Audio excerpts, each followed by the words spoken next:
Estamos de volta e agora com o obstetra doutora Dailton Salvatore. A gente vai falar sobre um tema que é muito esperado pelos pais, a coleta de células-tronco. Doutor, realmente gera muita curiosidade, né, das pessoas. Para que serve a célula-tronco?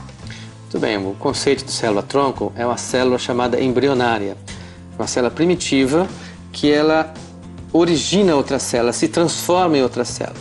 Então vamos pensar que no embrião, ele começa com 1, 2, 4, 8, 16 células e a mesma célula ela vai virar boca, nariz, olho, cabelo. Então esse processo chama-se diferenciação celular. Comparativamente a uma árvore, é o tronco que gera os galhos e que gera as folhas. Por isso ele é chamado de célula-tronco.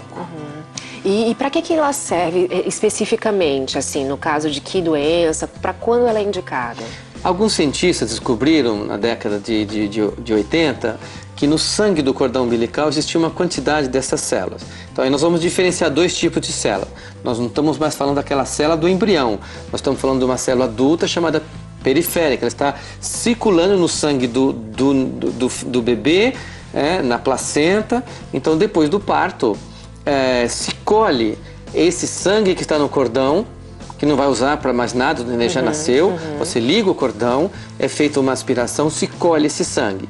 E desse sangue, através de um processo, você separa as células, essas células primitivas, as células embrionárias. E ela é utilizada para alguma doença específica, para casos de leucemia, né, que eu sei? O primeiro caso aconteceu foi na França, foi uma criança que tinha uma anemia chamada, uma anemia muito grave, recorrente, e se usou as células do cordão umbilical da irmã, nele ele foi curado dessa anemia.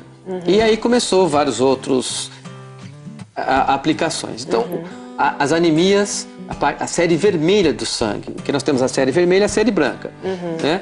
Então, as hemoglobinopatias hereditárias, começou a se usar depois de alguns casos de leucemias, as leucemias mieloides, que tem a ver com a medula, alguns casos de linfomas, mas basicamente o que nós temos que pensar é assim, as doenças que mais se aplicam essas células que são guardadas são aquelas em que se faria um transplante de medula.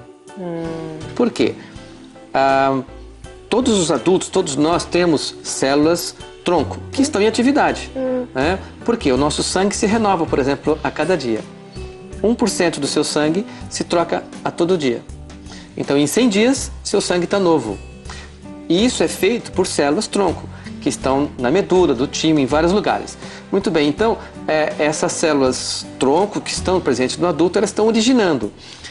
Em alguns casos de leucemia, você faz o tratamento e você faz um transplante de medula, de um parente que seja uma pessoa próxima, que tem uma aceitação, ou autólogo da própria pessoa. Muito bem, nesses casos, que são os melhores casos para indicação de uso das células-tronco. E quando é que um casal deve optar pelo recolhimento das células-tronco? Quanto custa isso? Existem outras opções dessa coleta? Bom, é interessante essa pergunta porque se você for pensar em termos de medicina, da história da medicina, quando eu falo de 88 para cá, é algo bastante recente.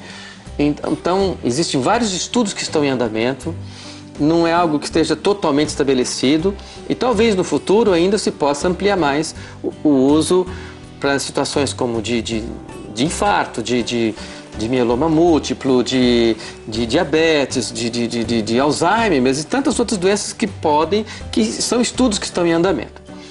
Então, o casal ele vai decidir fazer isso como um seguro de vida, vamos dizer assim, é tipo da coisa que você faz para nunca usar, né? Para não querer usar. Para não querer usar. Então, mas se houver a possibilidade na cidade onde essa família mora, e a disponibilidade financeira ou procurar um banco público, essa tem que ser avaliado pelo casal. Então existem as duas possibilidades, pelo meio privado e pelo meio público também. Tem como a pessoa pegar a célula-tronco de outra pessoa que não seja dela mesma? A criança pode usar de outra célula-tronco? Em 2004, um decreto federal regulamentou uma rede de bancos de cordão. E a gente fala banco porque ele fica guardado, ele fica congelado a temperatura de menos 196. É um lugar que fica nitrogênio líquido, ele fica bem, uma temperatura muito baixa. Então ele fica lá armazenado muitos anos, e isso fica guardado. Muito bem, existem alguns bancos públicos, onde você, algumas maternidades, algumas cidades, onde você doa, a mãe, a família doa, e isso fica armazenado. E faz parte de um catálogo, onde tem milhares de sangues catalogados. E quando alguém precisa, ele vai verificar dentro desse catálogo se tem algum que é compatível com aquela pessoa. Quando é privado, você vai pesquisar na sua cidade quais são as opções, ver os valores, é feito um contato durante a gravidez e no dia do parto esse banco envia um profissional que ajuda depois do parto e faz a coleta do sangue do cordão. Esse sangue é processado e armazenado. E quanto tempo ele dura lá armazenado? Olha, nós temos já um sangue que estava congelado há 21 anos e foi usado. Então é indefinido, pode ser usado por enquanto, não há tempo limite para ele ficar guardado. Realmente é como o senhor falou, né? Quase como se fosse um seguro. Muito obrigada, viu, doutora Adailton? Eu que agradeço.